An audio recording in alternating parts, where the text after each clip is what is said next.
Muy bien, entonces para los que ya se conectaron o terminaron de conectar, hoy sí yo creo que estamos con todos los participantes. Bienvenidos una vez más.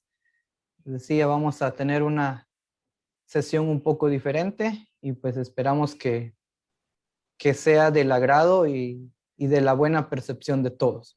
En esta ocasión voy a dirigir la oración yo, así que los invito a que cierren sus ojos y vamos a elevar una oración para iniciar esta actividad de hoy. Gracias, Señor, por este día. Gracias, Padre, porque tú eres bueno con nosotros y tu fidelidad y tu misericordia nos acompañan día tras día. Te damos gracias porque nos das la oportunidad de reunirnos una vez más a través de un medio virtual, pero en el que tenemos la oportunidad de crecer de manera intelectual, pero también en nuestras prácticas educativas. En el nombre de Jesús te pedimos que nos ayudes a que toda esta sesión sea de éxito. Amén y amén. Muy bien. Vamos a dar inicio entonces al momento de la charla virtual.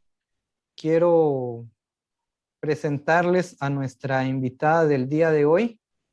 Ella es licenciada en Enseñanza de la Historia.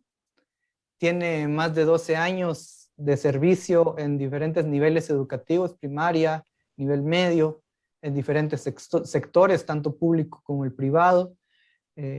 También tiene una especialidad en posgrado de formador de formadores auspiciado por la GIZ, la Cooperación Alemana, y la Universidad de San Carlos de Guatemala. Ella es la licenciada Rebeca Reyes.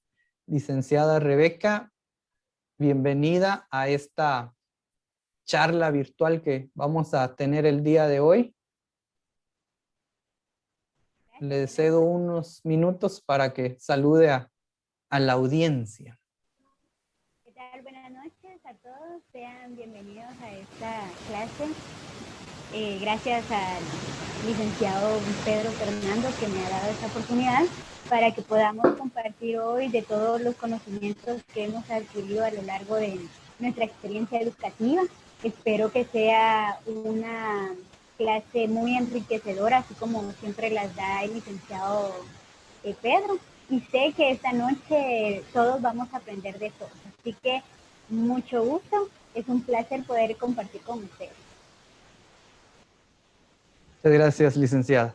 Muy bien, para entrar de lleno entonces, vamos a ir tratando, les decía, los 4 primeros temas o los 4 temas ejes sobre los que va a tratar esta charla: la pedagogía crítica, la pedagogía del oprimido, aprendizaje significativo y aprendizaje constructivo.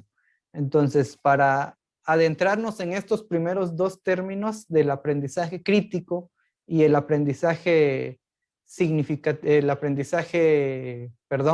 la pedagogía crítica y la pedagogía del oprimido, vamos a cederle unos minutos a la licenciada Rebeca para que nos explique qué significan estos términos y de dónde provienen, ¿verdad?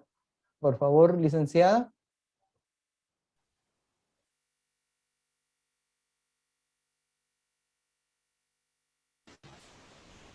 Es la emoción de querer ya compartir. Yo creo que todos ustedes han tenido la oportunidad de leer el módulo, en donde también creo yo que en alguna ocasión han escuchado sobre Paulo Freire. Pues sí, es un pensador, un pedagogo excelentísimo en América Latina.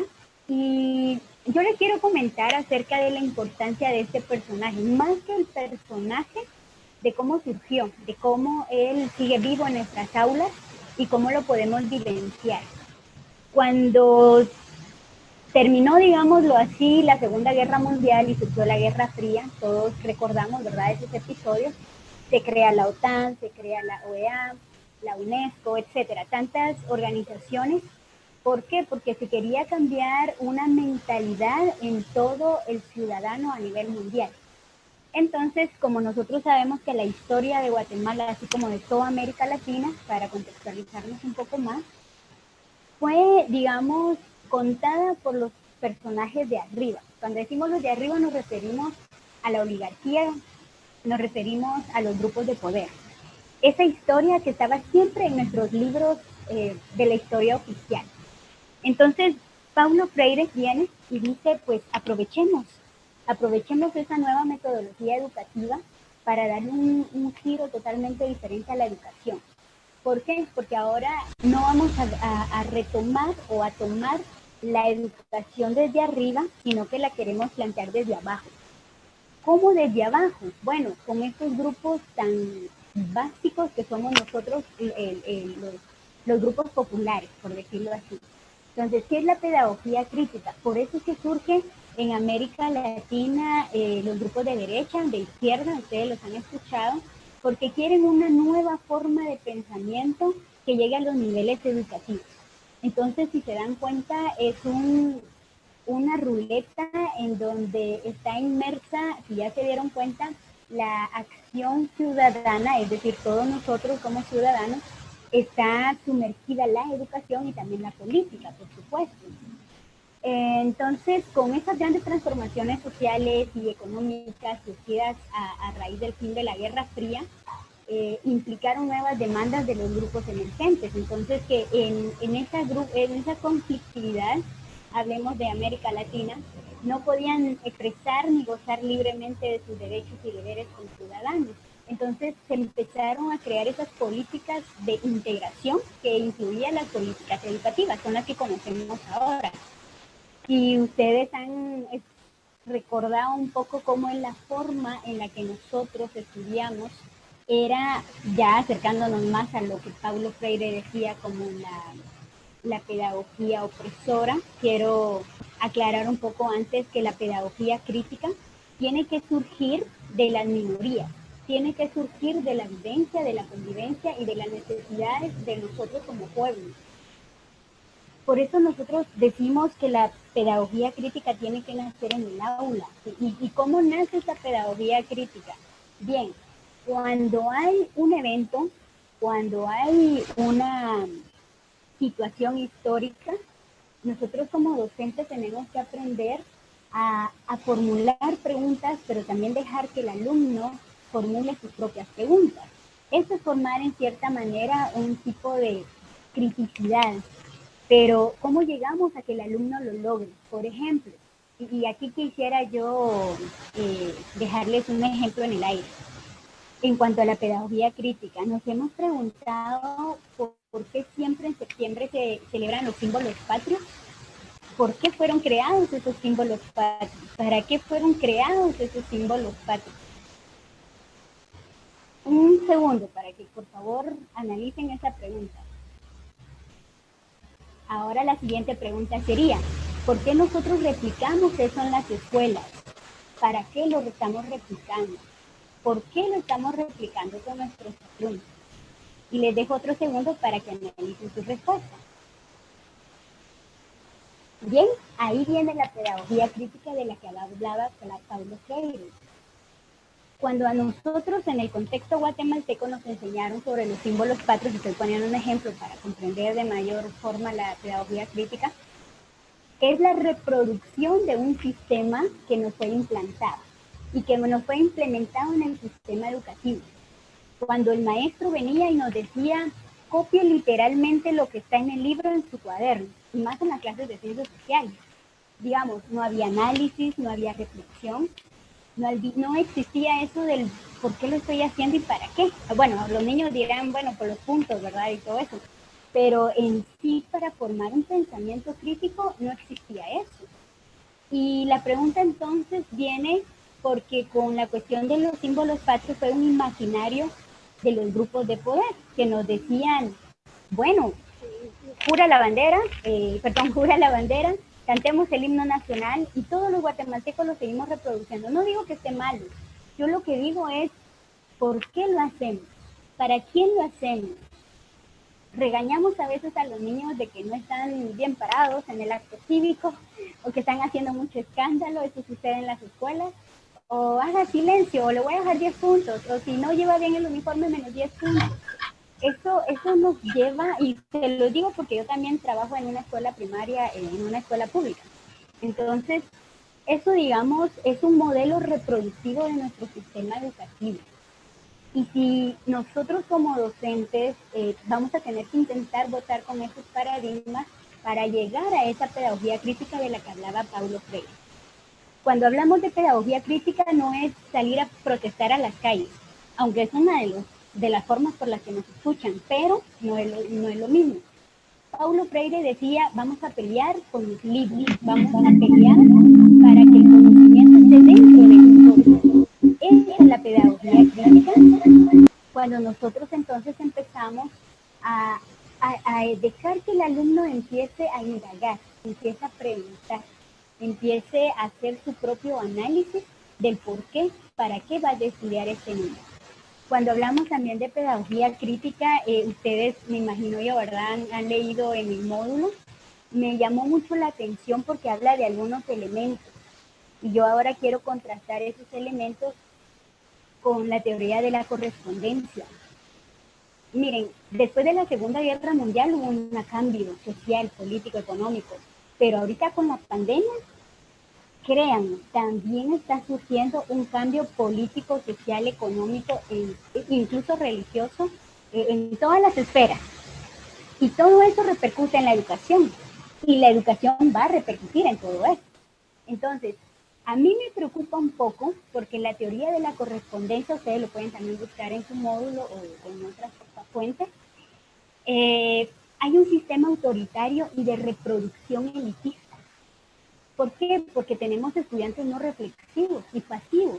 ¿Y por qué les digo me preocupa? Porque he visto guías educativas de maestros que ahorita estamos a lo virtual, en donde le dice copie de la página tal a tal. Entonces el niño está reproduciendo en pleno siglo XXI con esta tecnología, que aunque no la tenga toda él en su casa, pero digamos hay medios. Estos maestros, no es que yo sea la wow, super maestra, no, pero es triste, es lamentable ver que nuestro sistema educativo sigue siendo sin una pedagogía crítica, que le diga al alumno, bueno, cópieme tal página, pero entonces hágame una reflexión. Pero no existe eso. Eso es un problema. También la teoría de la violencia simbólica. A mí me llamó mucho la atención porque ese es un modelo arbitrario, más que todo en la cuestión cultural. Yo creo que ustedes están recibiendo la educación media, ¿verdad? Al hablar de arbitrario, decimos, significa, mejor dicho, la manera de actuar voluntaria o el capricho de un grupo. Entonces, el problema aquí con la teoría de la violencia simbólica es que tanto los símbolos patrios, perdón que lo voy a poner de ejemplo, como la llamada multi-, pluriculturalidad en Guatemala, es un término que ya está siendo como que demasiado usado, pero muy poco comprendido. Y lo replicamos, ¿verdad? Lo replicamos ese término, pero no nos hemos preguntado en la práctica qué conlleva eso. ¿Por qué lo coloco yo como un ejemplo de violencia simbólica? Porque aún existe racismo, aún existe discriminación, aún existe la burla por quienes hablan otro idioma, en todo caso de los guatemaltecos, de los mayas.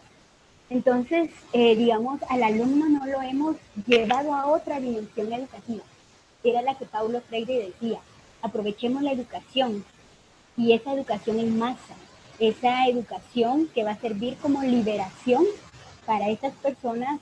No digo que no sean pensantes los niños o los maestros, sino que ese pensamiento se vuelva en un contexto de manera que sea crítico, ya de manera que nosotros digamos, bueno, como docente, ¿qué estoy haciendo? Como docente, ¿cómo está haciendo mi pedagogía? ¿Está siendo crítica? Y no digamos, vamos a poner un paréntesis aquí, ahora muchos piensan que crítica es solo juzgar, ¿no? La crítica de Paulo Freire es hacer preguntas, autoevaluarnos. La crítica es si algo está mal, ¿cómo lo vamos a mejorar? También algo que me llamó mucho la atención fue la teoría de la reproducción cultural. A veces los códigos lingüísticos pueden ser impuestos, como nos pasó con los españoles. En el gobierno de Justo Rufino Barrios, se le dijo a todos los niños, todos educación gratuita. Ajá, sí, muy bien. Pero ¿y qué pasaba con los niños bilingües? no, tú no puedes hablar tu idioma, tú tienes que aprender a leer y a escribir en español. Entonces, ese código lingüístico con imposición de ideas es una reproducción cultural de los grupos de poder. Era prácticamente lo que Paulo Freire nos decía. La educación tiene que romper con estos paradigmas. Y cuando hablamos de educación nos referimos a nosotros los docentes, porque en nuestras manos, como decía Carlos Aldana y Edgar Morin, dos autores doctores en pedagogía, nosotros somos los actores intelectuales de que la educación vaya a ser bastante trascendental.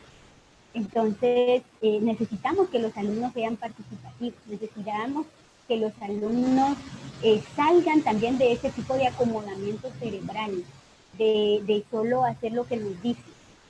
Carlos Saldana y Paulo Freire dicen en la pedagogía crítico, ambos en su diferente enfoque, siempre cayendo, digamos, a la acción del alumno docente, de que votemos el primer paradigma de decir, yo lo sé todo, ¿sí? O el paradigma también de decir, todo lo que viene en el CNE, eso mismo demos.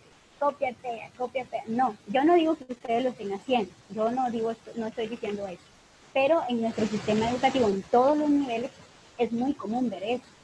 Entonces, cuando nosotros vemos esa situación de la educación crítica, hasta incluso nuestra propia planificación puede ser modificada. Eso nos va a llevar a esa educación problematizadora de la que habla Paulo Freire. ¿Por qué problematizadora? Porque entonces el alumno y el docente va a decir, bueno, esto a mí no me parece. A mí en mi escuela me han dicho, bueno, esta maestra está loca. Yo a veces los símbolos patrios, todo eso lo trabajamos en el mes de julio con los estudiantes. Decían, pero ¿por qué no esperas hasta septiembre? Es que no somos ciudadanos solo en septiembre. Es que hay por qué y para qué. A veces también nosotros como docentes podemos modificar nuestras metodologías. Cambiar esos paradigmas y esos contextos nos lleva a problematizar. Y para romper con eso, tenemos que hacer preguntas. Nosotros como docentes, ¿por qué doy ese contenido? Porque si no, entonces vamos a caer en esa educación bancaria de la que habla Paulo Freire. Paulo Freire nos dice, la educación bancaria es aquella a la que nos acomodamos. Eso está bien, y como eso está bien, así me quedo. Ya no muevo nada, ya no modifico nada. Con la educación bancaria hablamos también de la educación liberadora, aquella por la cual el niño va a decir, ya no me siento como antes de que si no me aprendía a leer y a escribir, el lapizazo acá. Levántenme la mano a quienes le sucedió eso. Al menos a mí me dieron muchos lapizazos, jalones de patita. Todo eso es parte de la educación bancaria porque es la reproducción de un sistema opresor. Ese sistema opresor que también nos va a limitar en cuestión de pensamiento, en cuestión de diseño, yo opino. Yo creo que a muchos de nosotros nos tocó vivir esa época, al menos a mí me tocó, en la que lo que el docente decía, eso se era y eso se hacía. Y todo lo demás era como, se está revelando en la clase. Entonces, de esa educación habla Paulo Freire. Entonces, necesitamos en este siglo XXI intentar llevar una educación más crítica a nuestras aulas. ¿Y cómo lo podemos hacer? Yo les voy a dar un ejemplo. Yo modifico la planificación, la agarro del CNB, pues del plano, ¿verdad? Los contenidos, pero yo me puse a pensar en base a mi contexto, ¿qué es lo que en verdad le sirve a mis alumnos y qué es lo que no? Porque en donde yo estaba trabajando cuando daba sexto primaria, hay un asentamiento muy cercano, es el más grande en Centroamérica, que está en zona 4 de Villanueva, yo creo que la mayoría de ustedes lo han de conocer, y la mayoría de mis alumnos, no les miento, al salir de sexto primaria o van a trabajar una maquila o van a trabajar de ayudantes de camioneta, iban, o en todo caso amas de casa, etc.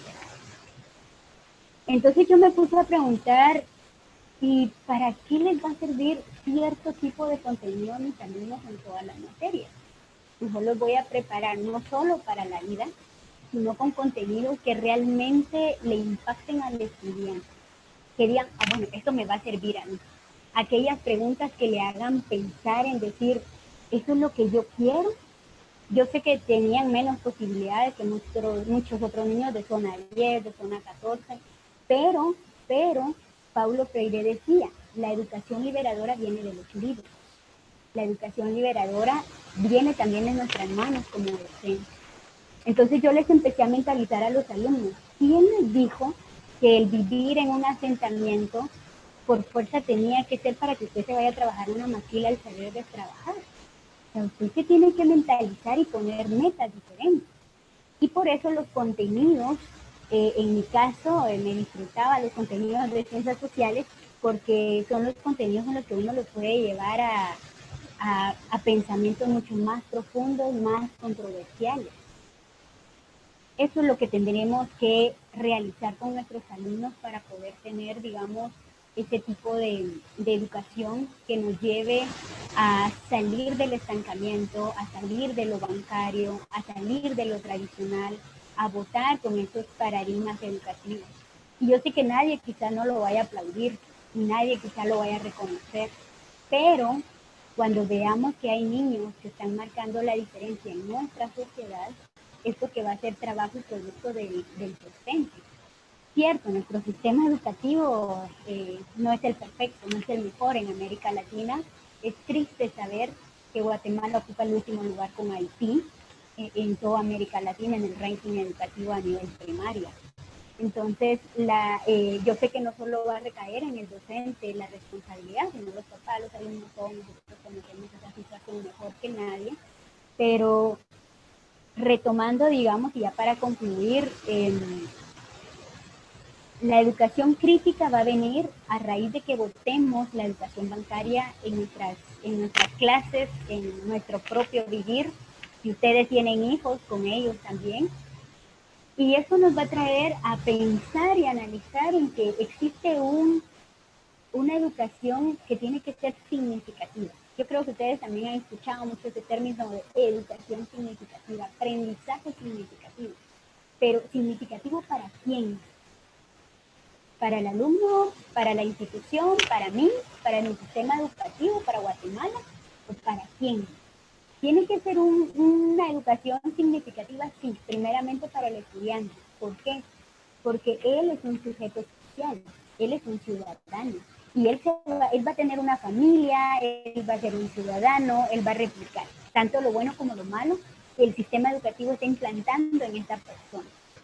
Entonces, Paulo Freire decía, en Argentina, a mí me encanta porque en Argentina es de cajón el aprendizaje de Paulo Freire, de la patria del criollo, del escritor guatemalteco. ¿Por qué? Porque empieza a problematizar, empieza a indagar, empieza a como a remover, digámoslo así, la conciencia del estudiante y también del docente.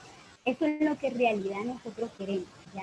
Es votar y romper con esa educación de oprimido y opresor. ¿Fuimos oprimidos nosotros en nuestra educación primaria? Sí. Yo sé que hemos dicho también, lo mismo que hizo mi maestra, yo no lo voy a hacer. Yo sé que no lo vamos a hacer, no lo estamos haciendo, pero hay otras prácticas en las que también, en lo personal, siempre intento más o menos estarme evaluando. Al inicio uno como docente pues comete muchos errores, pero para ponerles otro ejemplo de cómo podemos votar con eso de oprimido y opresor, todavía cuando antes de la pandemia es común en los recreos encontrar a los niños agarrándose del pelo y de todo. Y es típico también el que se les amenace, y yo di perdón por esa palabra, amenace diciendo, vayas a la dirección. Entonces, el tono de voz, la acción, la forma, etcétera. Hay tantas cosas que, aunque no sea una violencia física, sí es una relación de opresor-oprimido. En ese momento, cuando estos dos niños estaban agarrándose en el suelo, en el piso, y nos están peleando, yo era la maestra más cercana.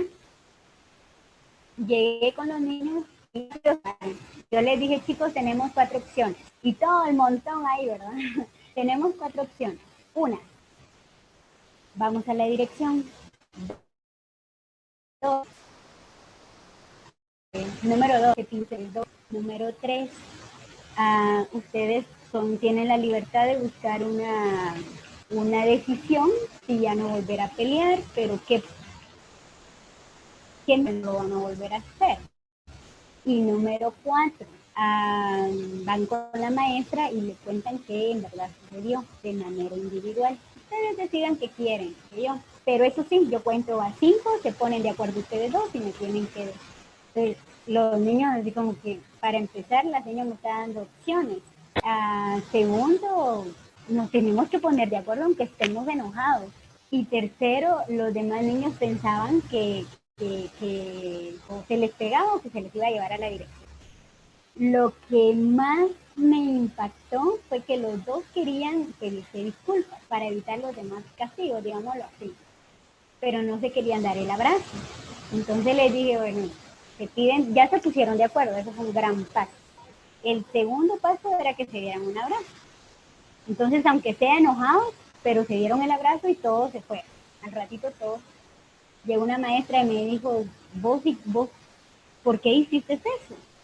Yo le digo, no le expliqué, ¿verdad? Todo lo del opresor, oprimido, ni nada de eso, pero le dije, cuando aprendamos a darles opciones a los alumnos, incluso ellos van a tener la propia libertad de replantearnos otra a nosotros. Y de ellos nosotros también podemos aprender. Entonces, fue un aprendizaje significativo en ese momento para ellos, sí, pero también lo fue para mí, porque pensé que era la opción menos fácil para niños, que no, es fácil para niños de preprimaria, primero, segundo primaria, que son más fáciles para eso, pero ya con niños de quinto, sexto primaria es muy difícil lograr este consenso, digamos, esta unión. Se lo digo porque el aprendizaje significativo no solo va a ser teórico, no va a ser solo en libros, no solo va a ser en lecturas, va a ser en las actitudes y en las acciones que nosotros como docentes tomemos y que en realidad el alumno vea esa diferencia y diga, bueno, yo también lo puedo hacer. Con ese aprendizaje significativo nosotros también, digamos, rompemos con esa educación bancaria y estática. Nosotros entonces estamos llevando a otro nivel a estos alumnos para que se las eso. O entonces la próxima vez que yo me pelee con alguien voy a tener una acción de poderle decir, mire, está bien, mejor nos reconciliamos o mejor hacemos tal cosa, tal otra. Esa es la oportunidad que se le tiene que dar al alumno. Cuando nosotros hablamos de ese aprendizaje constructivista, y quizá ahorita ya voy a hacer mi conclusión porque estoy dando ideas así un poco sueltas, pero también cuando hablamos de la educación constructivista viene en la misma línea de educación crítica. Cuando empecemos a dejar que el niño realice sus propias preguntas, y a mí me gustaría que ustedes les dejaran preguntas en las que ellos tengan la libertad de poderlas decir y no precisamente encontrarlas en el mismo texto que ellos están leyendo.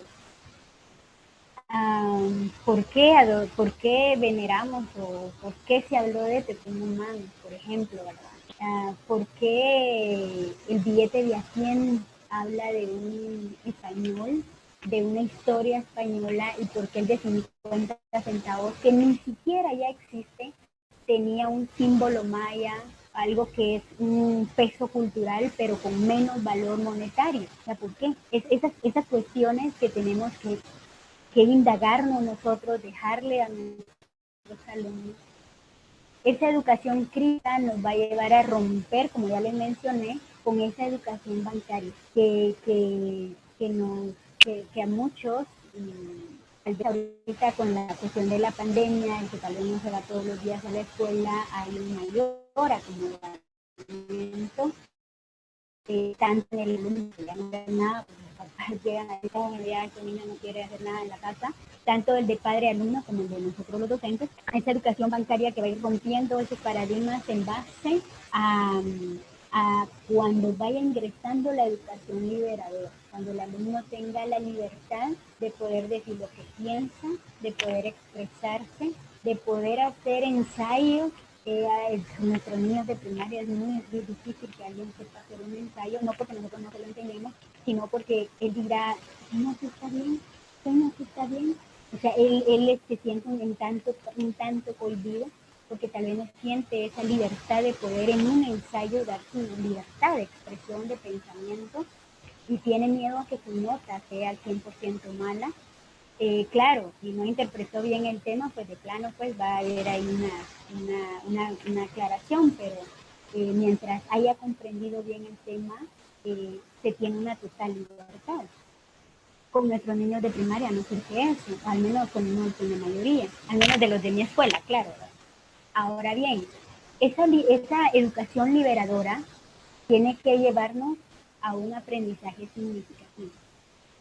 Ya mencioné, ¿verdad? Que cuando ya el alumno tenga, yo no digo que no tenga libertad de pensamiento, pero con una criticidad que lo lleve a analizar las situaciones, a que tenga un juicio con lo que está escribiendo, con lo que está analizando, con lo que está interpretando.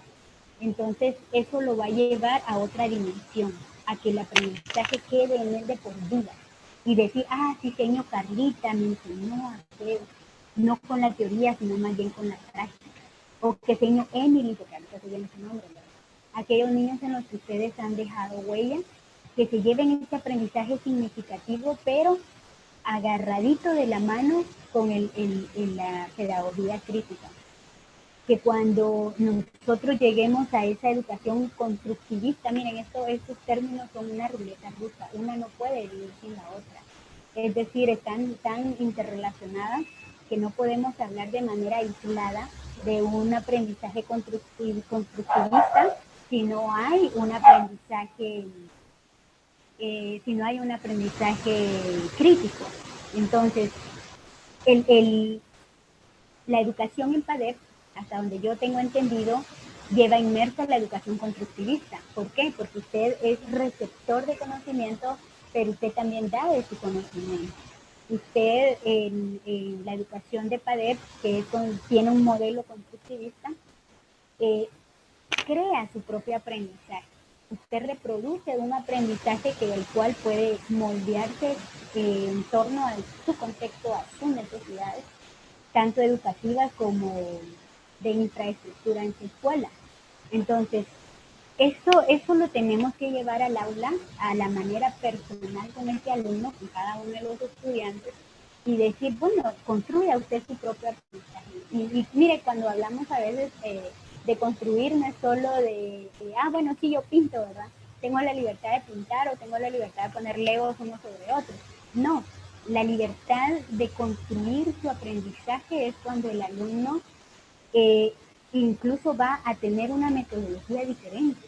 Incluso el alumno puede tener una intervención en clase. Eso lo hice yo cuando con mis alumnos de sexto primaria les dije, chicos, vamos a hacer mimos, voy a hacer 5 grupos, cada grupo va a ir a una sección, a un grado. Y entonces ellos les dije, busquen un problema social.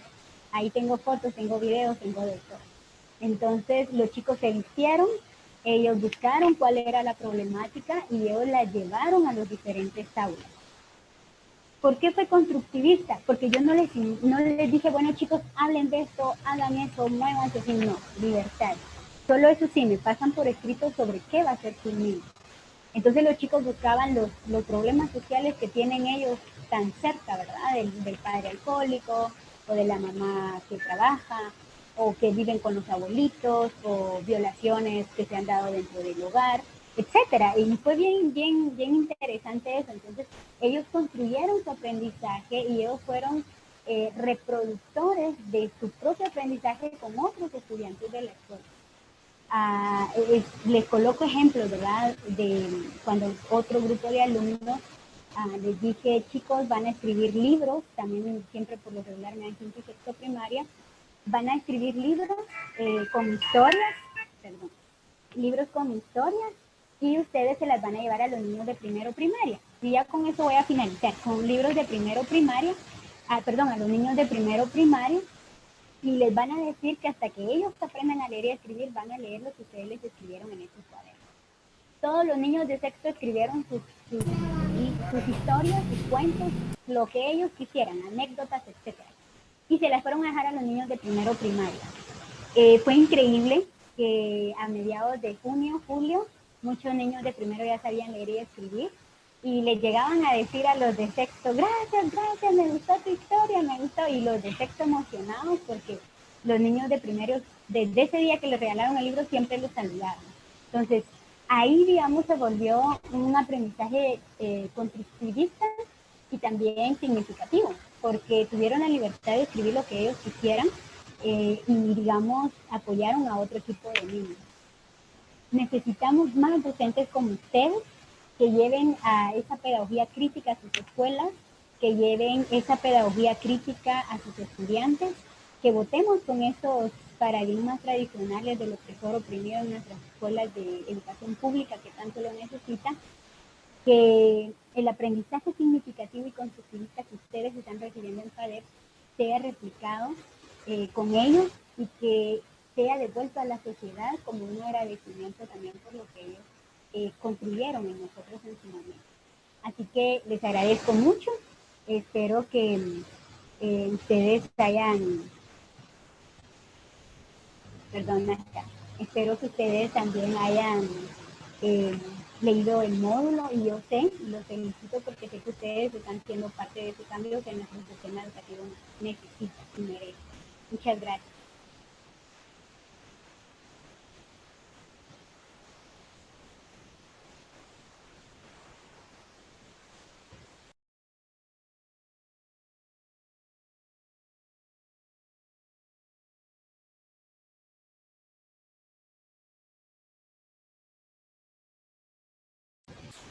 Licenciado, perdona, encende tu micrófono.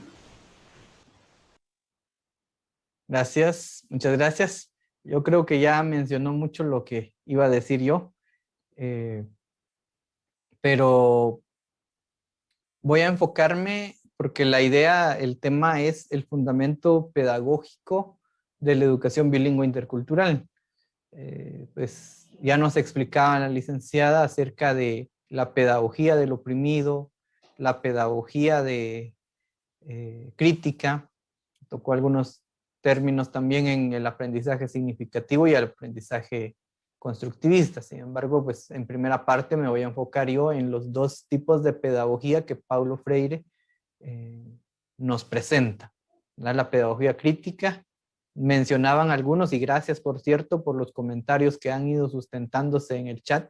Han surgido algunas preguntas y algunas los mismos compañeros las han respondido. Muchas gracias por sus aportes, son muy significativos y muy valiosos, ¿verdad? Gracias por esa parte. En cuanto a la educación bilingüe intercultural, entonces, hagamos un enlace entre la pedagogía crítica y la pedagogía del oprimido. En primer lugar, decíamos criticidad. ¿Qué es la criticidad entonces? La criticidad es, digámoslo en cierto punto, poner en tela de juicio lo que estamos haciendo.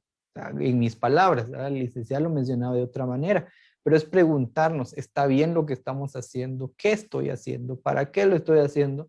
Como lo mencionábamos en la sesión anterior, en el fundamento filosófico. Es decir, fundamento filosófico y fundamento pedagógico, pues no es que estén divorciados tampoco, ¿verdad? Sino son integrales. Sin embargo, pues intentamos verlo de manera separada para analizarlo. Porque recordemos que análisis es desprender un todo en sus partes para estudiarlo y comprenderlo. Entonces, debemos entonces preguntarnos si lo que estamos haciendo en cuanto a educación bilingüe intercultural está bien, es lo correcto, es lo ideal para nuestro grupo de estudiantes. Hablábamos en sesiones anteriores de prácticas en las que solo se habla el español o solo se da clases en español y entonces limita hasta cierto punto la capacidad de entendimiento del estudiante.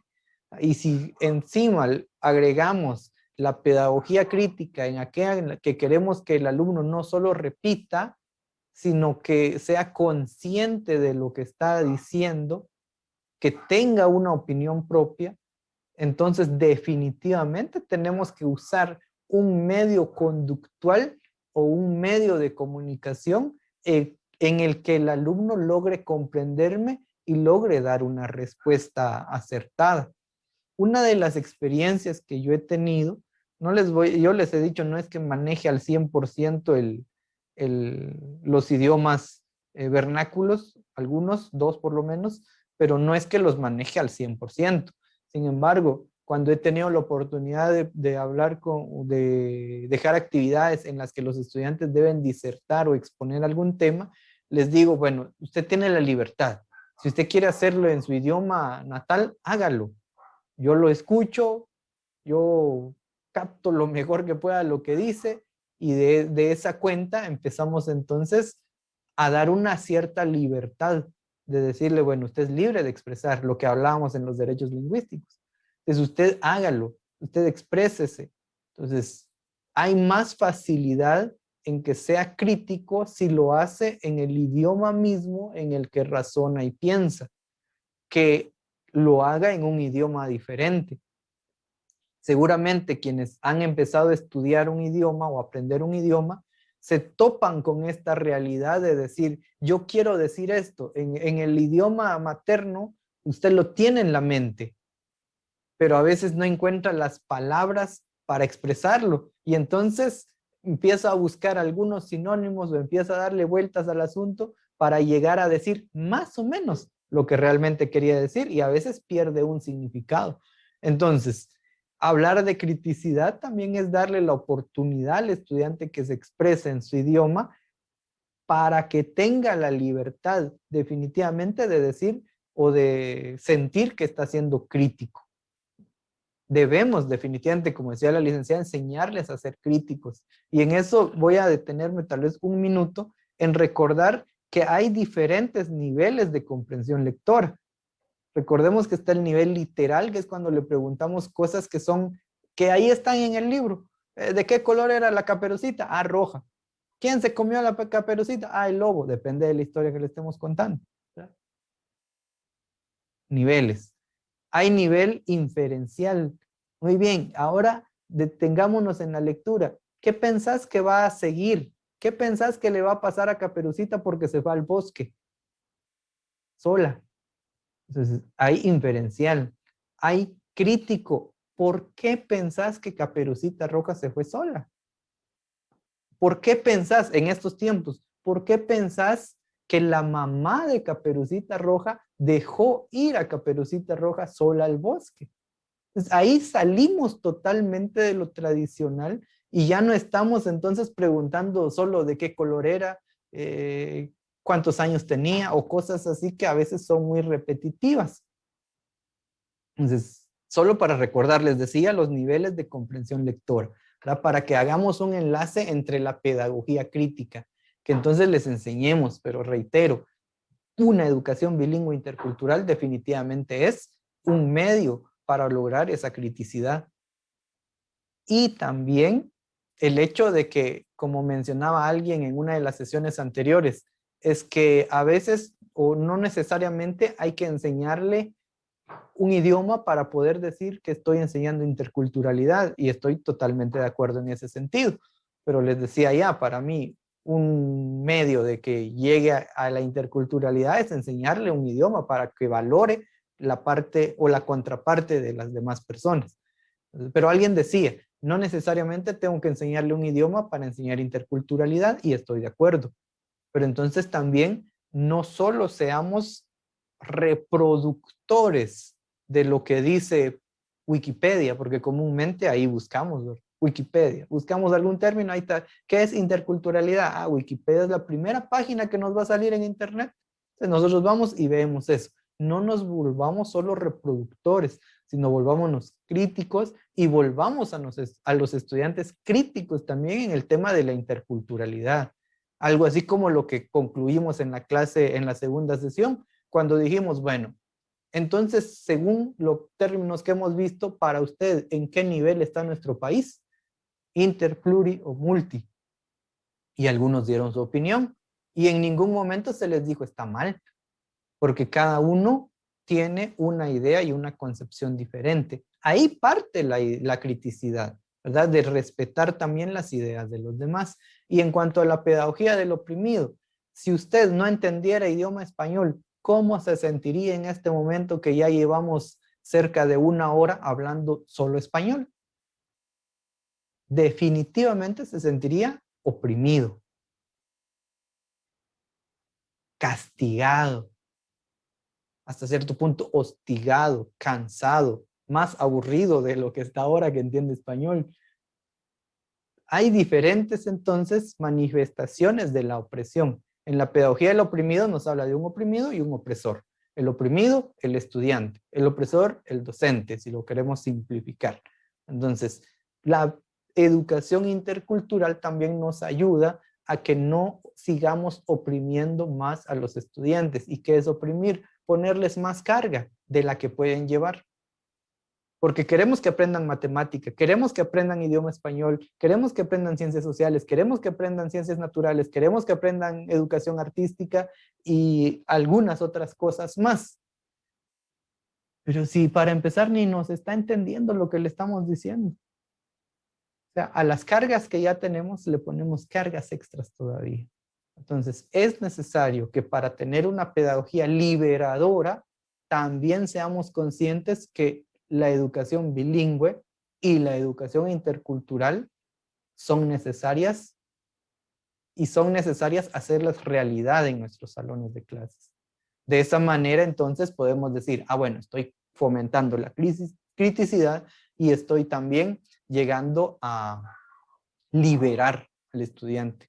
Liberémoslo de prejuicios, liberémoslo de conductas que son repetitivas, liberémoslo de todo.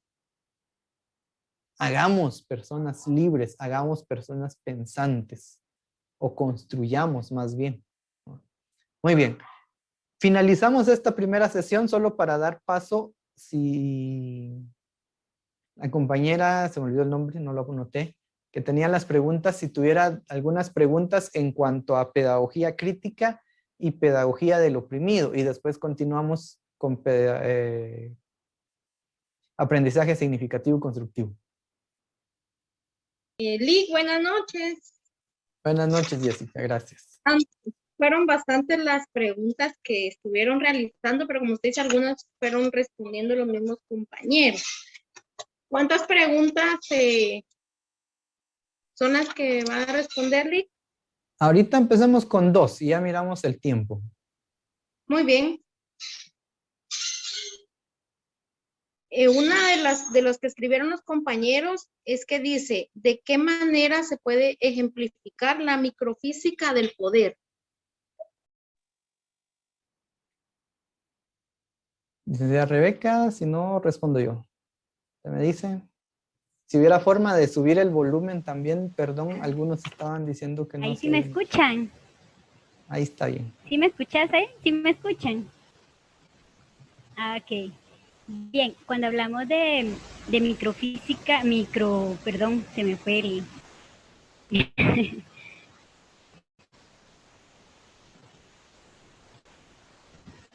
Jessica, nos repite la pregunta. ¿Sí? Gracias. Sí, Lick, dice, ¿de qué manera se puede ejemplificar la microfísica del poder? Bien, les soy sincera.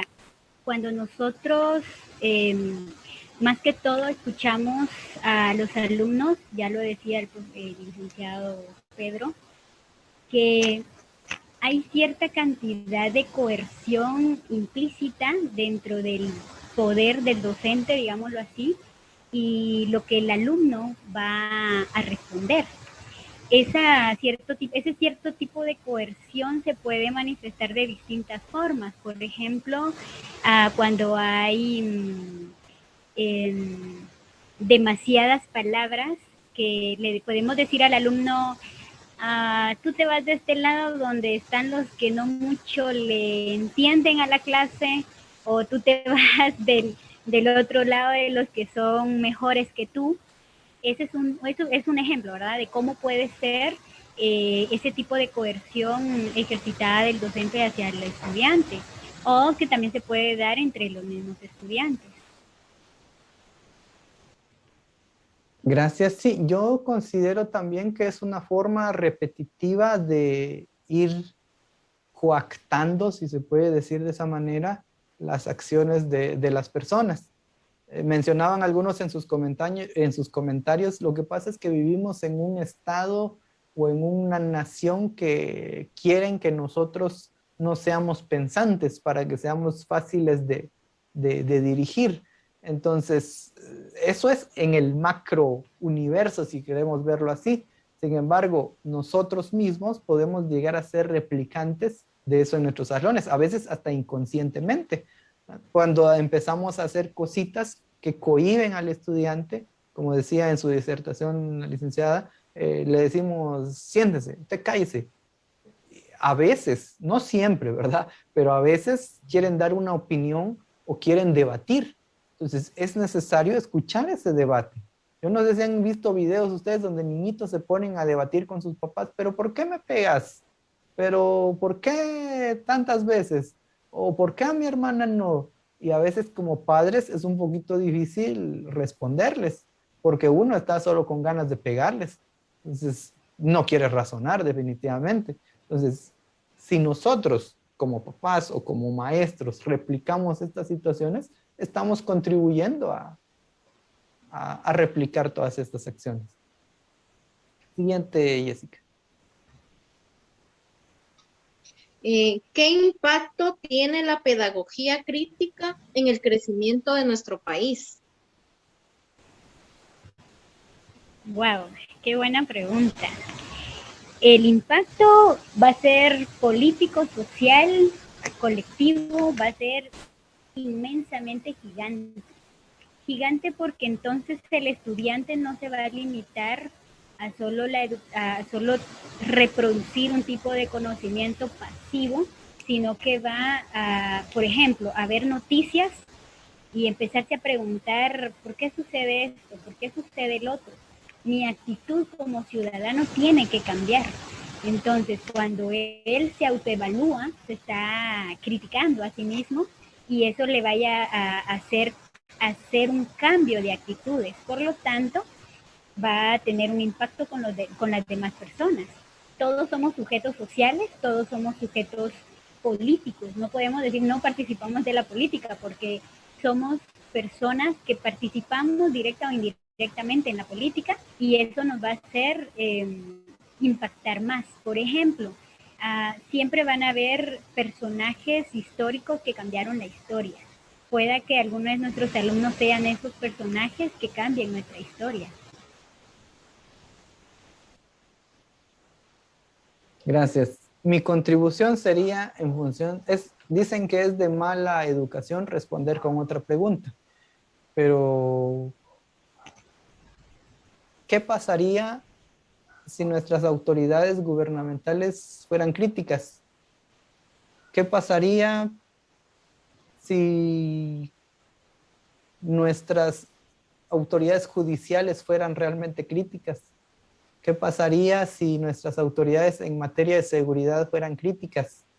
Y ahí está la respuesta de qué tanto impacto tendría. Tendría impacto en todos los ámbitos de nuestra vida y desde luego si hablamos de que va a repercutir hasta en todos los ámbitos, vamos a hablar de una nación más responsable socialmente, vamos a hablar de una nación mejor, sí, mejor económicamente, porque no es por nada, pero creo que todos hemos opinado alguna vez de decir, nuestro país estuviera mejor si no se robaran el dinero, el poco dinero que entran a las arcas. Entonces, desde ahí empezaríamos, ¿verdad? Entonces, habría un impacto en todos los ámbitos, definitivamente. Vamos a parar ahí un ratito las preguntas para continuar en cuanto al aprendizaje significativo y al aprendizaje constructivo, que ya lo decía la licenciada, así que no me voy a tomar mucho tiempo para dar mi punto de vista en cuanto a estos temas, ¿verdad? El aprendizaje significativo, pensemos en, ¿significa algo para mí esto que estoy aprendiendo? Si somos nosotros alumnos, ahora, en este momento que ustedes tienen el papel de alumnos, seguramente algunos van a decir, ay Dios, ya empezaron otra vez, porque ya lo he escuchado varias veces, ya he ido a talleres, ya he ido a capacitaciones, y entonces no ha sido significativo para usted. Pero para alguien puede decir, ah, sí, yo recuerdo tal cosa, yo recuerdo, yo creo que apliqué esto en mi salón de clases y considero que eso es aprendizaje significativo. Entonces sí fue significativo. ¿Por qué? Porque lo está vivenciando. Eso es realmente el aprendizaje significativo. La semana pasada les daba un ejemplo yo de que los estudiantes comúnmente preguntan, ¿pero para qué me va a servir eso? Y nosotros la respuesta más típica del maestro es para la vida. Pero es que su vida es ahora. ¿Cómo vive cada uno de nuestros alumnos? Deberíamos tener un diagnóstico de cómo están viviendo nuestros estudiantes y más en este momento de la pandemia en el que cada uno está encerrado en su casa. Si ustedes se dieron cuenta, no quiero caer mal en este ejemplo, pero si se dieron cuenta en el diagnóstico, estuve en la primera sesión preguntando cositas básicas como qué tipo de internet utiliza, qué tipo de equipo utiliza usted para sus clases, etcétera. Me interesaba saber eso porque en base a eso fue que fundamenté o diseñé la sesión, la doble sesión con intermedio, porque los que usan teléfono celular, seguramente a estas alturas su teléfono celular ya está muy caliente. O sea, cosas tan sencillas que tenemos que aprender a identificar en nuestros estudiantes. Entonces, ahí estaríamos hablando de un aprendizaje significativo, que le voy a enseñar algo que realmente signifique algo y que lo pueda aplicar, pero no de aquí a 10 años, no cuando tenga hijos, sino un aprendizaje inmediato. Eso sería el Por aprendizaje. competencia sería licenciado. Gracias, Juana. O sea, Sí, que sea por competencia, para, como usted dice, para ahora, ¿verdad? Porque el vivir de los niños es ahora y la educación, como ya lo mencionaban, ahí sí que debe ser significativa para ellos, para que realmente puedan ser personas productivas en este momento, ¿verdad? De la pandemia, podríamos decirlo. gracias. Sí, y no solo en la pandemia. Ahorita ejemplificamos la pandemia, pero más allá de la pandemia, ¿verdad? No solo en este momento, sino gracias por el comentario, Juana. Ella mencionaba la palabra competencias. Que sea competente, no que haga competencias, porque son términos o significados diferentes. Porque algunos dicen, hagamos competencia, ¿quién termina primero la plana? No es eso, ¿verdad? Sino una persona competente, que sea productiva para la sociedad desde el día uno que está en la escuela. Oye, ¿en qué va a ser competente? ¿En qué está mejorando? ¿Verdad? Entonces, aprendizaje significativo, lo que realmente le va a servir. Y si lo enlazamos nuevamente con la educación bilingüe intercultural, ¿qué le va a servir a ese estudiante si pertenece a X o Y cultura de lo que yo le estoy enseñando? Vamos nuevamente a caer al mismo ejemplo que ya he dado varias veces, sencillo, pero decir, para la cosmovisión maya todas las cosas tienen vida, pero vengo yo en la escuela y le enseño que la piedra del río no tiene vida. ¿Le está sirviendo ese conocimiento que le estoy dando o solo lo estoy confundiendo más? Solo lo estoy haciendo perder su identidad. Entonces estoy yendo en contra de sus mismos derechos humanos, que un derecho humano es la identidad propia. Le estoy arrebatando ese derecho. Entonces, volvemos a caer a lo mismo, lo estoy oprimiendo. Estoy replicando el mismo sistema en el que yo vivo a nivel nacional. Aprendizaje significativo debe ser algo que le sirva de inmediato, no que le vaya a servir posteriormente. Y el aprendizaje constructivo va de la mano, decía la licenciada, y concuerdo con eso, va de la mano, no son lo mismo, pero en cierto punto se mezclan y van de la mano, porque construye su propio aprendizaje. Digamos, ahora en este momento, tal vez hasta es incorrecto ponerlo de ejemplo, porque yo mismo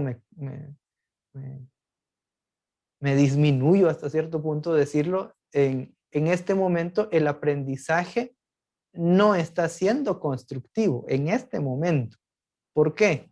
porque nosotros dos hablamos y ustedes escuchan. Entonces no está siendo constructivo, está siendo estacionario. Y estacionario es primo hermano de bancario. La educación de Paulo Freire mencionaba. Entonces, hasta cierto punto. ¿Por qué? Porque solo estamos trasladando nuestras ideas. Pero más que trasladar ideas, pues como les he dicho anteriormente, mi propósito es hacer reflexión en ustedes. Entonces, hasta cierto punto no estamos viviendo un constructivismo en este momento de la sesión. No así en otras sesiones. Pero en este momento de la sesión no estamos viviendo un aprendizaje constructivista, porque no estamos construyendo. Ahora bien, si lo vemos desde el punto de vista rescatable, quienes están aportando en el chat, quienes están dando ideas, quienes están respondiendo, comentando, alentando a otros para cambiar, ellos están participando en un aprendizaje constructivista, porque de lo que escuchan de uno, de lo que uno habla, van aportando y complementando las ideas y a veces mejorando las ideas todavía de lo que uno como disertador está hablando. Entonces, construir es hacer. O sea, nosotros somos seres que vamos construyendo alrededor de nuestra vida. Cuando aprendimos a hablar, les di un ejemplo en una sesión anterior, cuando aprendimos a hablar, no estuvo una maestra diciendo, i, papá, a lo mucho mamá o papá estaba ahí diciéndonos, decí papá, decí mamá, a lo mucho, pero ¿y las demás palabras? ¿Cómo las aprendimos? Las fuimos construyendo. Nosotros mismos fuimos escuchando, analizando, procesando lo que significaba cada palabra y entonces las decíamos. Bueno, las tartamudeábamos primero, las tarareábamos y después las decíamos. Entonces fuimos construyendo nuestro propio aprendizaje. Por ejemplo, los que tomaron leche. Si querían leche, primero era llorar. Entonces comprendieron que llorar, que cuando uno lloraba, ahí venía el alimento.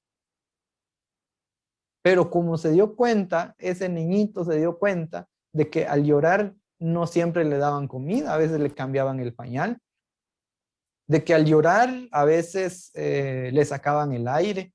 Entonces dijo, bueno, hay una forma de expresión y diferentes formas de respuesta de mamá, de papá. Entonces empezó a construir otra forma de expresarse y entonces empecé a decir leche.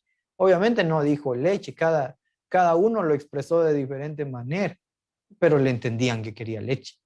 Entonces, construye. Todos somos constructores de nuestro aprendizaje. El problema es que a veces nos quedamos estancados y ya no construimos. Ahora bien, me gustaría tocar un poquito también en cuanto a qué no es aprendizaje constructivista, porque a veces en las escuelas nosotros decimos, hagamos esta actividad y con eso estamos logrando el aprendizaje constructivista. O sea, más que decirles cómo, yo quisiera decirles cómo no. ¿Qué no es el aprendizaje constructivista? Porque a veces caemos en el error de pensar que siempre que el alumno haga, está construyendo su aprendizaje. Tal vez sí está construyendo, pero no siempre su aprendizaje, porque a veces es necesaria la intervención del docente como facilitador, como instructor. Por ejemplo, en sexto primaria les llevamos, decía los símbolos patrios. Bien, lleven carteles, llevan los símbolos patrios, los recortan y los pegan y ya, ahí está nuestro trabajo. Y vamos y los pegamos ahí en todas las paredes de la escuela. ¿Es aprendizaje constructivo? Sí, porque ellos están construyendo sus carteles. Es la justificación a veces. No digo que ustedes, gracias a Dios no he platicado con ustedes, pero sí he platicado con muchos compañeritos aquí cerca. Entonces la justificación, así porque lo están haciendo ellos, pero están aprendiendo, tal vez a recortar, a pegar, están aprendiendo, pero no están aprendiendo de los símbolos patrios. Entonces es necesaria una intervención, o el término correcto sería una mediación pedagógica. Es necesario definitivamente. O sea, ellos van a hacer, sí, van a hacer. Ellos van a aportar desde sus conocimientos, sí, desde luego van a aportar, pero ¿de qué me sirve a mí que el alumno aporte, que diga de repente porque ya le enseñaron en años anteriores que la flor nacional es la monja blanca? Entonces, cuando pega la monja blanca va a decir, la monja blanca es la flor nacional. Entonces, yo como maestro de sexto primario va a decir, ah, qué bueno, aprendió. ¿Vieron cómo aprendió a través de mi actividad? Falso, eso ya lo sabía, no aprendió nada nuevo, solo está repitiendo lo que ya sabía. Entonces, a eso que ya sabía usted, agréguele algo más. Se los voy a ejemplificar de esta manera. Cuando usted construye una casa, necesita poner las simientes, las bases, pero no con eso dijo, ah, ya hice mi simiente o mi cimiento, ya hice mi casa. Todavía no tiene la casa. Ah, muy bien, voy a poner blocks o ladrillos y voy a ir poniendo hilada tras hilada o hilera tras hilera.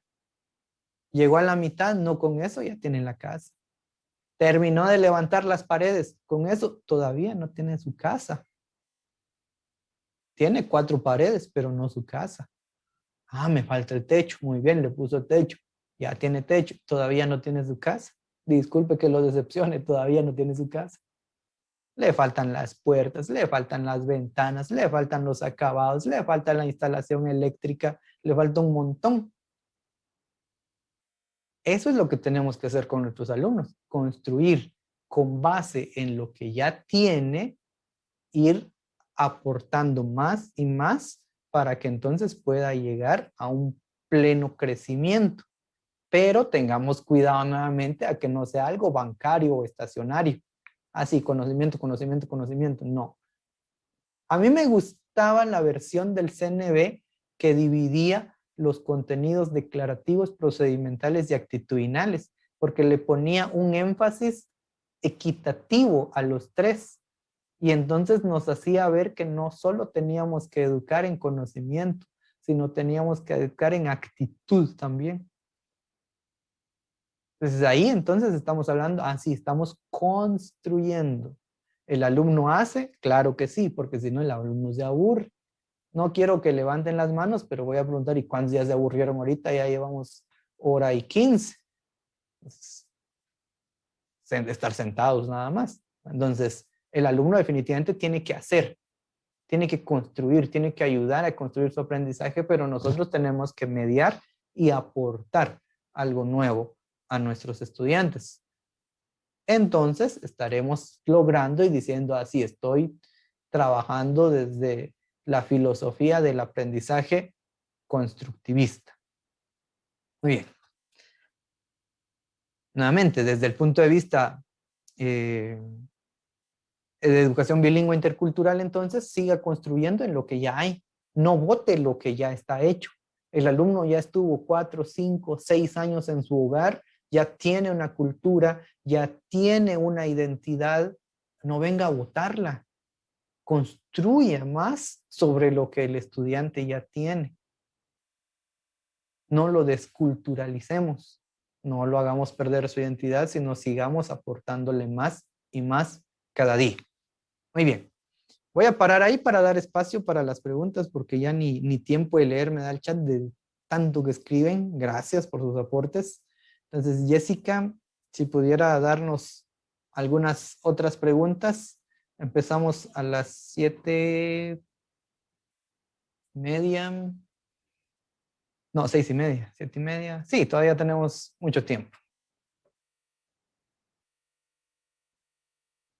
Silic, una pregunta dice, ¿cómo lograr un aprendizaje significativo en todos los estudiantes? Si para algunos su contexto es diferente. Gracias. Voy a empezar yo esta vez dando mi respuesta y si la licenciada Rebeca quiere aportar, también. Es muy puntual, más que puntual, muy realista esa pregunta. ¿Cómo voy a lograr algo significativo en todos si todos son diferentes? Y ahí mismo implícita está la respuesta. No voy a hacer lo mismo con todos. No puedo usar una fórmula mágica, una fórmula universal si lo que pretendo es que sea significativo para el estudiante. Desde luego, y ahí tal vez es donde gano enemigos al mencionarlo, porque desde luego eso implica mucho más trabajo. Y por eso es que muchos docentes a nivel nacional, no de la sede de Amatitlán, prefieren mejor un aprendizaje tradicionalista, bancario, porque es lo más fácil. Les doy todo a todos, lo mismo, un aprendizaje igualitario, decíamos hace unas sesiones, lo mismo para todos. Yo soy buen maestro porque les enseño lo mismo para todos. Pero nos olvidamos de las necesidades específicas de cada estudiante. Entonces, ¿cómo lograrlo? Primero identificando las necesidades de cada estudiante y luego adecuando la famosa adecuación curricular. Obviamente, en nuestro sistema está mal utilizado el término de adecuación curricular, porque adecuación curricular solo se le da a las personas con necesidades educativas especiales, solo ellos, pero no, debería haber una adecuación curricular contextual o social también. Licenciada. Y recordemos que el currículum es flexible, el currículum es para contextualizarse y como decía el licenciado, es necesario conocer el contexto del estudiante. Si nosotros llegamos, tal vez no al 100%, a conocer más o menos cómo es la vida o cómo vive el estudiante, entonces nosotros vamos a ir adecuando tanto los contenidos como las actividades y siempre respetando la individualidad de cada alumno, el trabajo, digamos, a su ritmo, porque no todos tampoco trabajan al mismo ritmo. Entonces, digamos, ir teniendo todos esos elementos en cuenta es indispensable. En el caso de quienes tengan alumnos de primero primaria, me gustaría que levantaran la mano si hay algún compañero que esté en este grado. Es muy difícil ahorita porque te tienen que aprender a leer y a escribir. Y ellos, digamos, hay niños que se saben los números del 1 al 10, otros hasta el 200. Entonces no podemos obligar a los niños que se saben los números del 200 a que, digamos, empiecen a hacer planas del 1 al 10, porque entonces para ellos va a ser algo repetitivo y tedioso. Respetar, digamos, esa individualidad y contextualizarlo es indispensable, porque entonces no vamos a, digamos, a dejar algún, no sé si me escuchan ahí, ¿sí? Entonces no vamos digamos, a meter a todos los niños a una misma mezcla, sino que vamos a ir individualizando e ir respetando las diferencias culturales también. Entonces yo creo que sí es necesario recordar que el currículum es flexible. Solo agrego, perdón, antes de continuar, agrego o rescato lo que logro leer aquí de algunos que mencionan que cada uno aprende a su diferente ritmo y recordemos las inteligencias múltiples. Obviamente va a ser muy difícil decir, bueno, a cada grupo le enseño con su diferente forma de aprendizaje, pero podemos diversificar nuestras actividades y nuestros recursos, de manera que no solo usemos uno, sino usemos dos o tres diferentes para una misma intención. Ahora sí.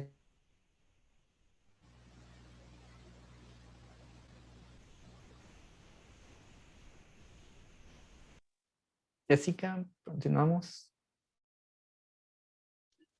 Silic dice, ¿cómo podemos hacer estudiantes críticos y que participen en el aprendizaje? Primero, no cohibiéndolos. Es difícil porque a veces se nos va a hacer una sala de congreso en nuestra aula, Congreso de la República, en nuestro salón, porque todos van a querer opinar, todos van a querer su punto de vista, pero también hay que enseñarles a normas de discusión, ¿verdad? Para poder tener un control o cierto grado de control dentro de nuestros salones. Luego necesitamos adaptar, me atrevo a decir, todas nuestras actividades para hacer pensar al estudiante. Hacerlo pensar, que cuando sea una lectura, les decía, hay diferentes niveles de criticidad o de comprensión, que nos enfoquemos más al nivel crítico.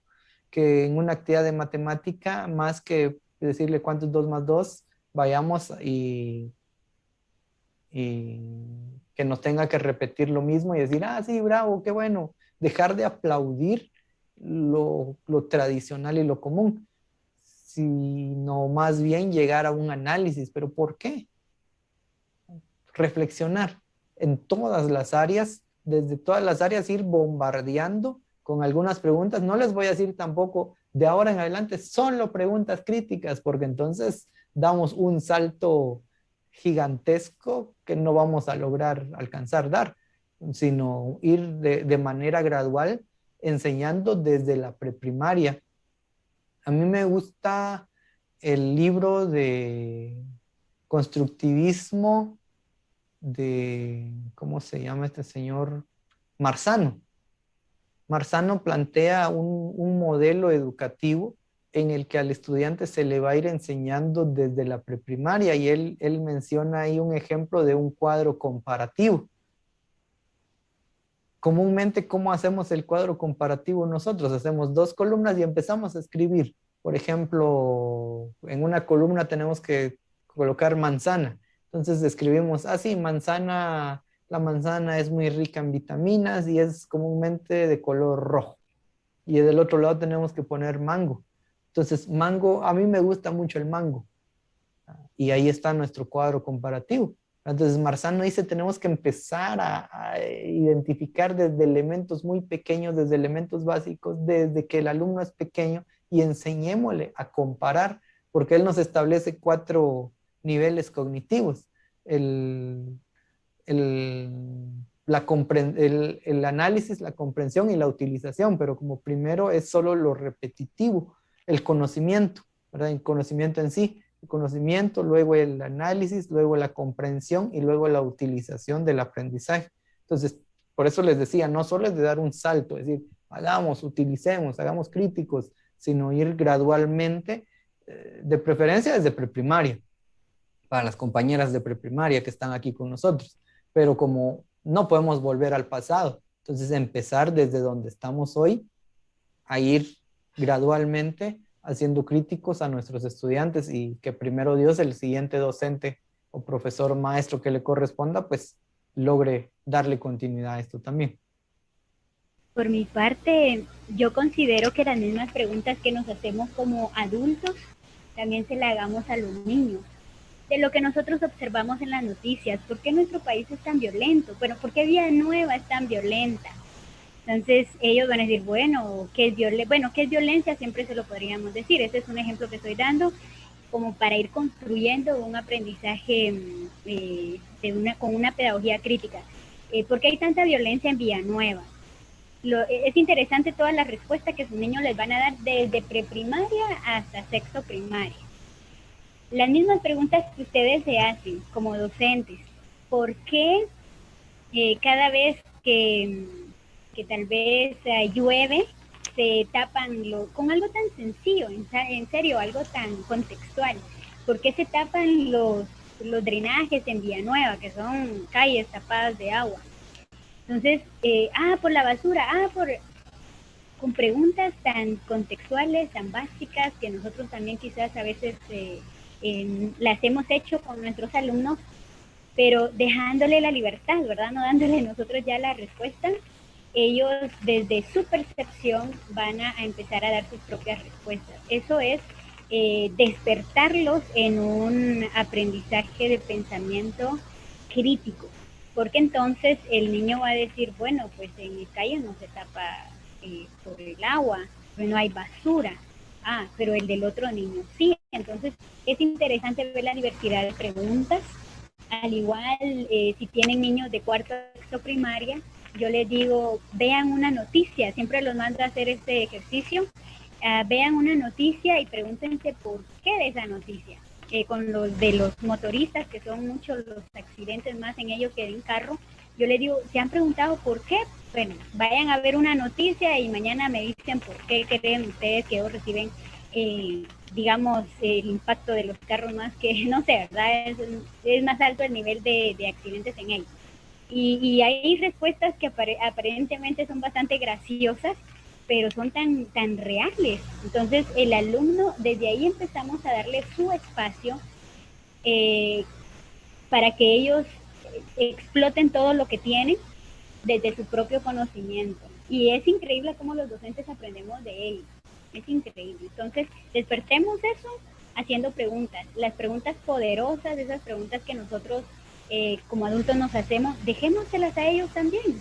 Dejémoselas y veamos las respuestas que nos van a dar. Empiecen intentando con sus hijos, sus hijas, pequeños. Van a ver qué curioso es poderlos escuchar, interesantes también.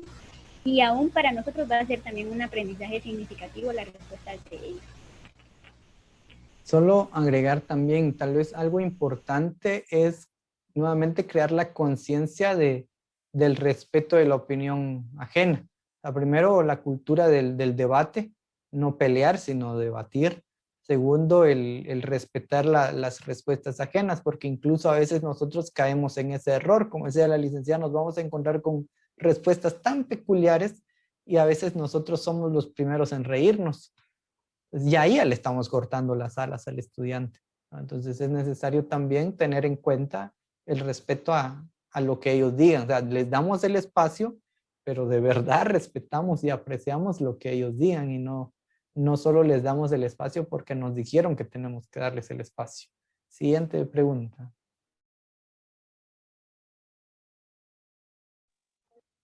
Dice, ¿cuál es la razón por la que la pedagogía crítica no se da en la educación en Guatemala?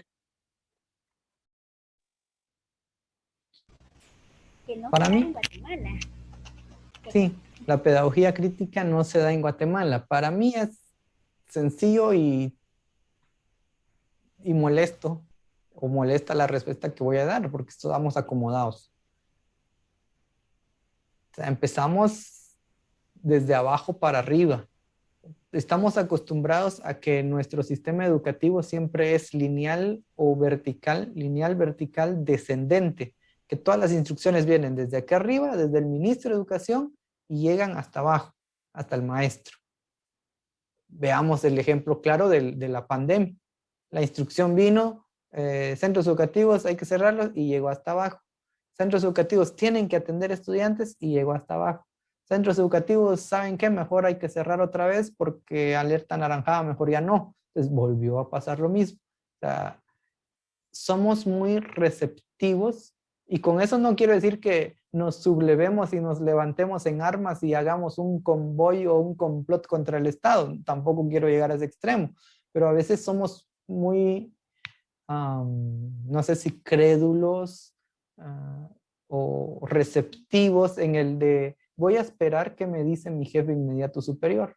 Y el jefe inmediato superior, voy a esperar que me dice mi jefe inmediato superior. Y así nos vamos de escalón en escalón.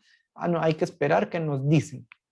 Cuando a veces nosotros tenemos las armas o las acciones disponibles para actuar.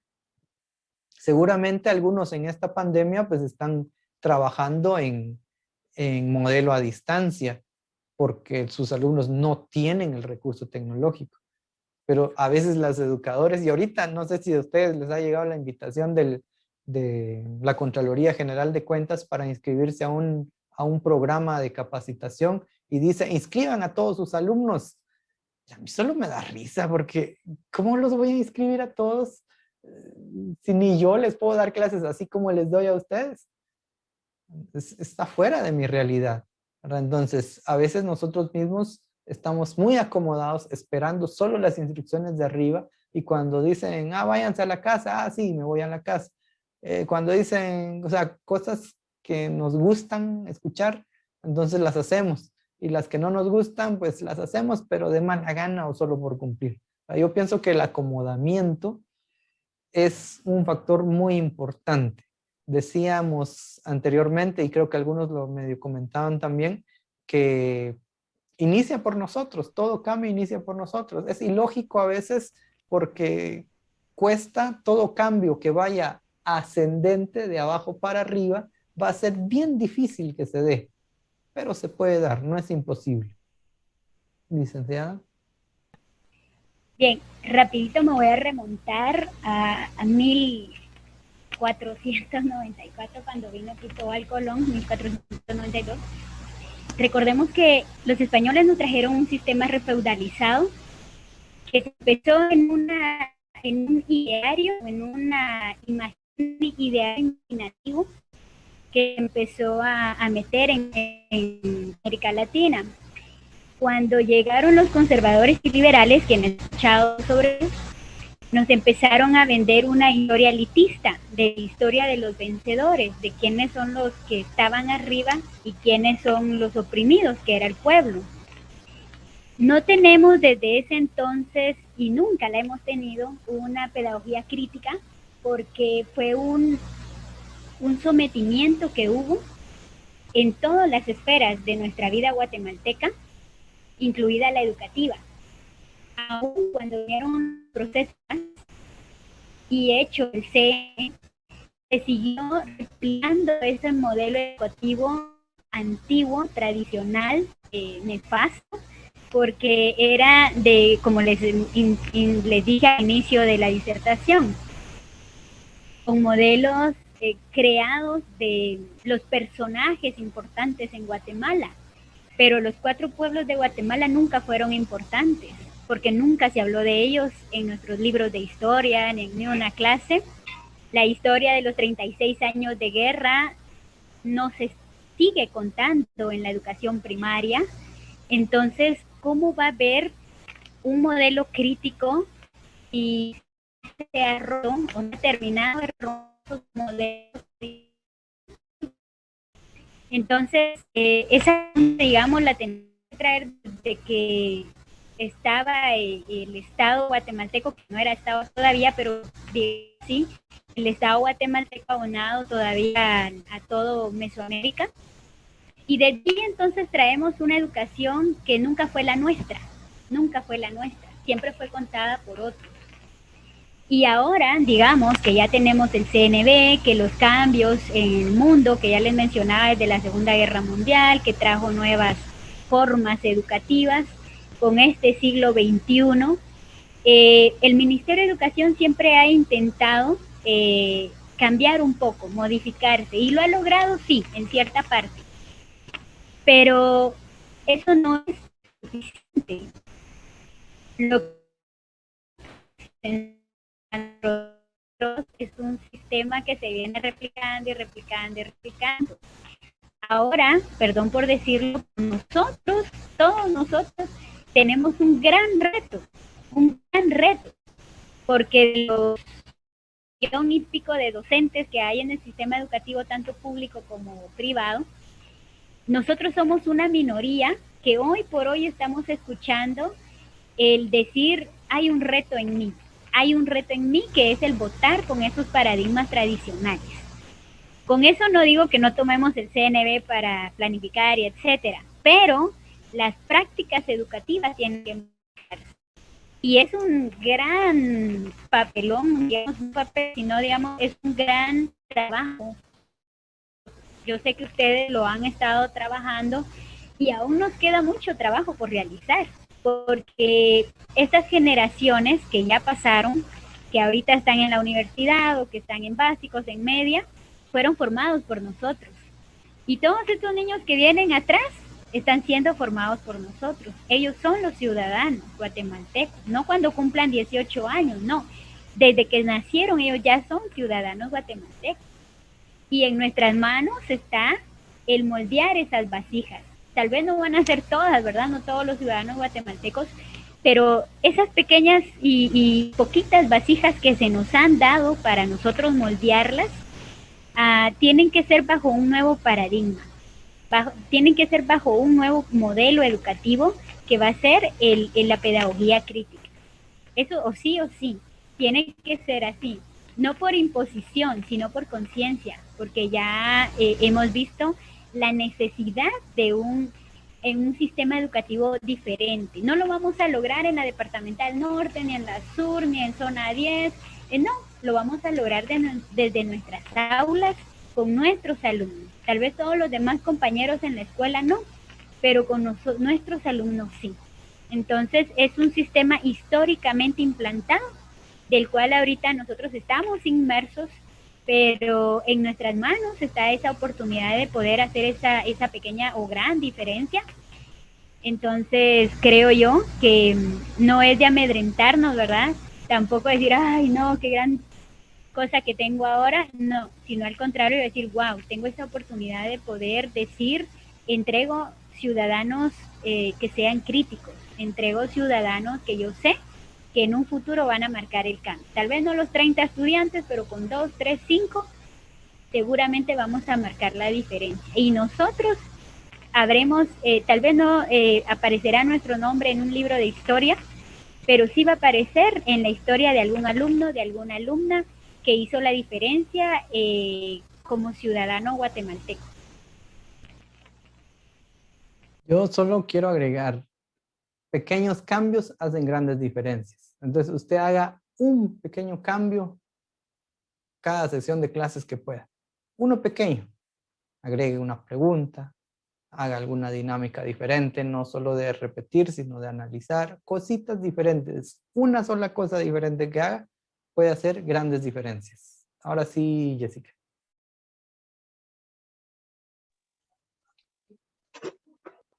¿Cómo podemos acabar con la cultura del silencio? Bueno, interesante, me encanta también esa pregunta. Bueno, todas. Yo les animo a que si ustedes han escuchado sobre el conflicto armado interno, puedan comentarlo con sus estudiantes. Independientemente del grado en el que se encuentren, uno como docente sabe cómo ir colocando los niveles en un mismo tema. ¿Por qué? Porque en Guatemala está la cultura del silencio a raíz del conflicto armado interno de los 36 años de guerra que hubo en Guatemala.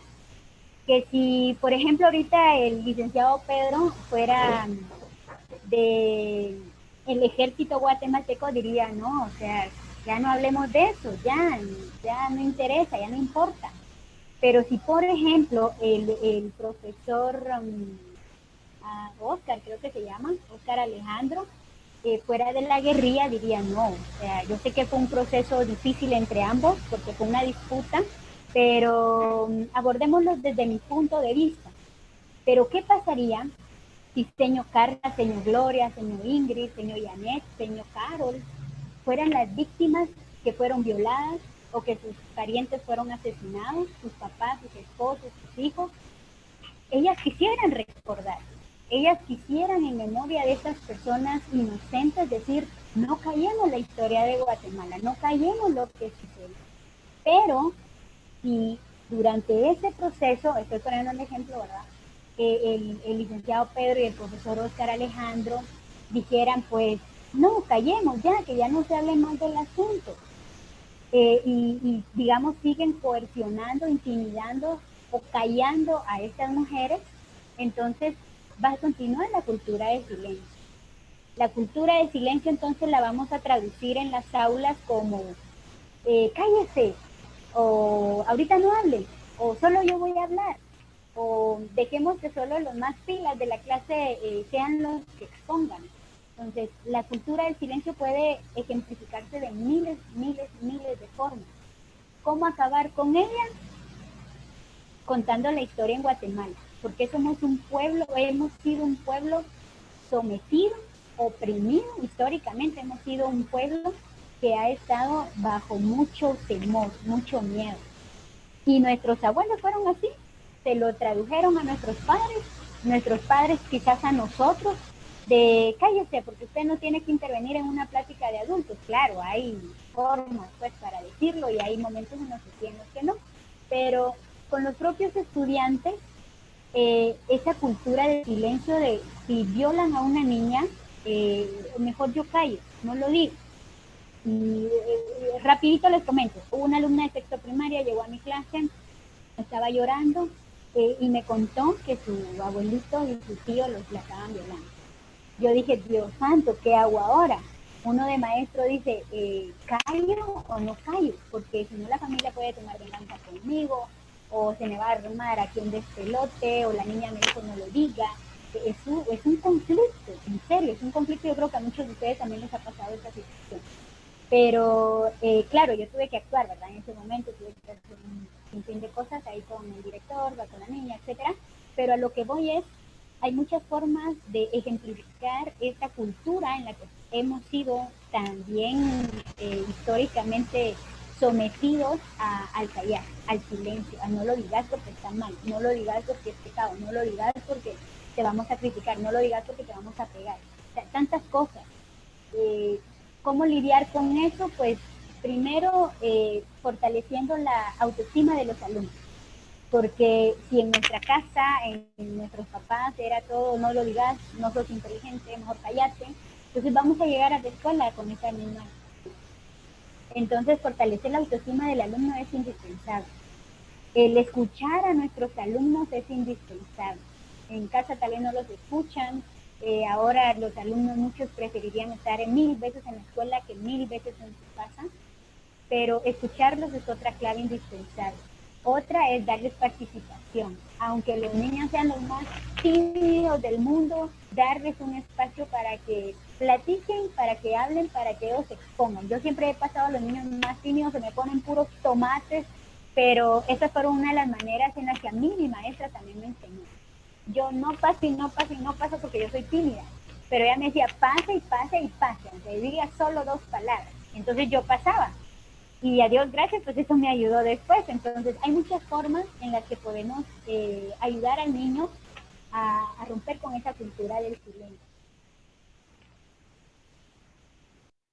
Sí, yo mencionaría lo mismo de fomentar la cultura de no callar, ¿verdad? Fomentar con acciones pequeñas. Busquemos en nuestras aulas qué podemos hacer, que una de las actividades pueda ser el hablar, pero no específicamente de un tema, porque ese es un error que a veces caemos en el que, bueno, yo quiero que mi alumno hable, entonces le voy a dar el tema del esqueleto humano para que exponga. Entonces, ¿pero qué me va a hablar el alumno del esqueleto humano o sea, si ni nosotros, al menos yo si no, ¿cuántos son? 206, 207 huesos, siempre confundo la cantidad. Recuerdo el nombre de unos 5 huesos tal vez. Entonces, ¿qué me va a hablar? Entonces, si vamos a dejar el espacio de participación, dejamos que sea libre. Es bonita la actividad. Yo he tenido actividad en oratoria de decirles, hablen del tema que ustedes quieran. Háblenos de algo que les gusta hacer, cositas así. Entonces, poco a poco vamos logrando participación en nuestros estudiantes. Entonces, fomentar sería la clave. Una última, porque ya vamos terminando y todavía tengo que dar las directrices de las actividades que corresponden después. Última pregunta, Jessica. Dice, ¿cuáles son las semejanzas que tiene el aprendizaje significativo y el constructivismo?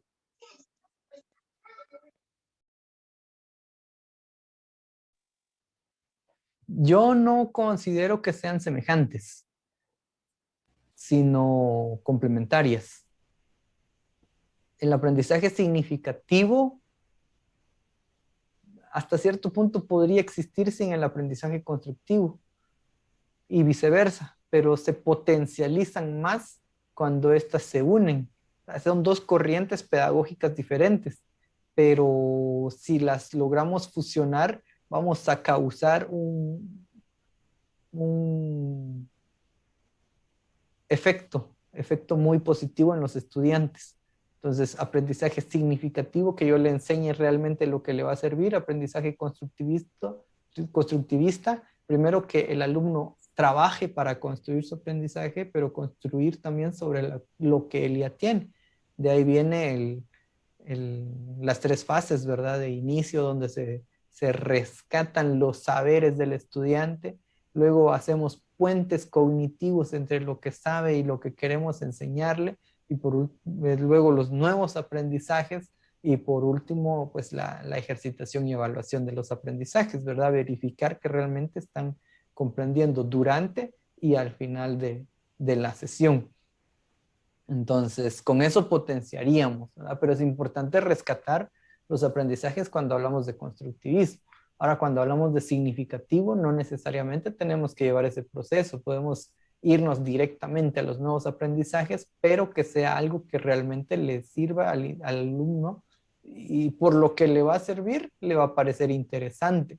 Entonces, pueden ser hasta cierto punto independientes, pero juntos obtenemos un mejor resultado.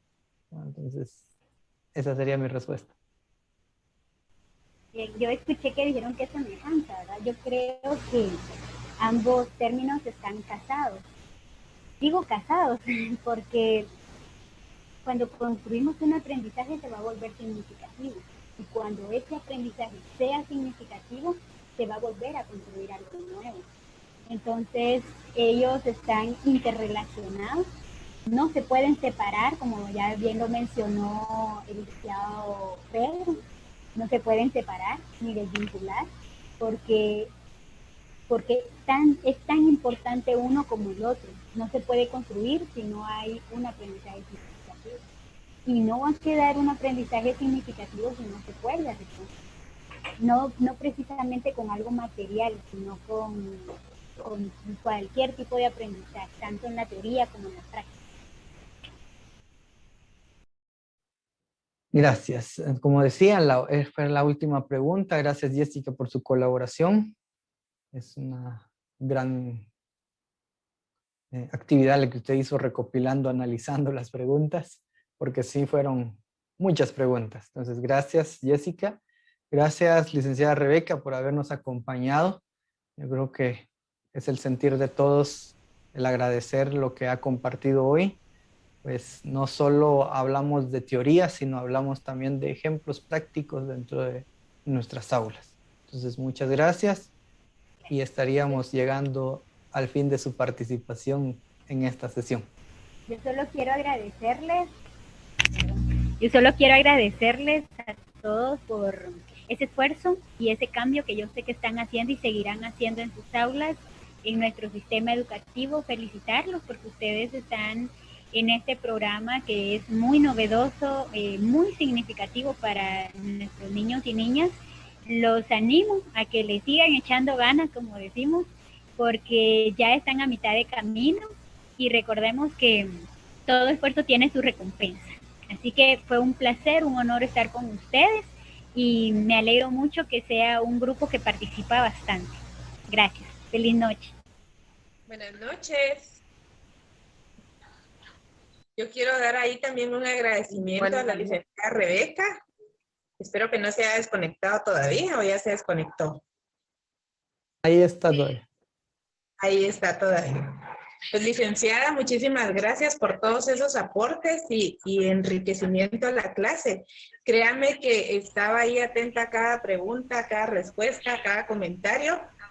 Sé sin duda que va a ayudar mucho a reflexionar, porque muchas veces tenemos la actitud, pero hay varias limitantes, ¿verdad? Que se escapan de nuestras manos, aunque querramos, es un poco difícil. Sin embargo, sé que este grupo se caracteriza por querer dar ese paso de cambio, por marcar la diferencia, y créame que desde el profesorado lo evidencié.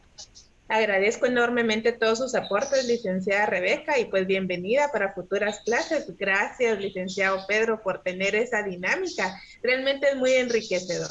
Es muy enriquecedor y les damos otro punto de vista también a los docentes. Cada uno conoce su realidad. Yo la conozco como Ministerio de Educación, como dirección departamental. La conozco también como ser humano, porque cada uno de ellos me expone muchas situaciones que viven, que les limitan.